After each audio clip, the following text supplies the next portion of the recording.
Кыргызга кыргыз душман деген сөздү өзүбүздүн эжелерибиз дагы бир жолу далилдеп жатат. Азыр Москвада миграциялык картанын артына мөөр бастырыш үчүн онлайн кезекке турабыз. Анан ошол онлайн кезекке турганда биздин райондордо Баланчаевдин ордуна Түкүнчөев барып алса, аны кабыл албайт да. Айрым райондордо анысына карабай эле кабыл ала берет экен. Айрыкча могул Кузьминки, Рязанский проспект дегендин айланасындагы айрым эжелерибиз ошол онлайн кезектин баарын ал жерде көп банда болуп иштешет экен эжелер. 10-20 адамбы, Кудай билет канча адам экен. Ошол онлайн кезектин баарын ээлеп алышканда аны өзүбүздүн эле кыргыздарга 5000ден сатып жатат да. Анан 5000ге мен сатып алдым да, айлам жокчу.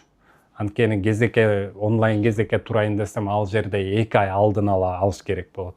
1 ай алдын алайын десең, анын баарын тиги эжелер сатып алып койгон. Ошондон улам баягы кезек жок. Анан тиги эжеден 5000ге кезекти сатып алдым.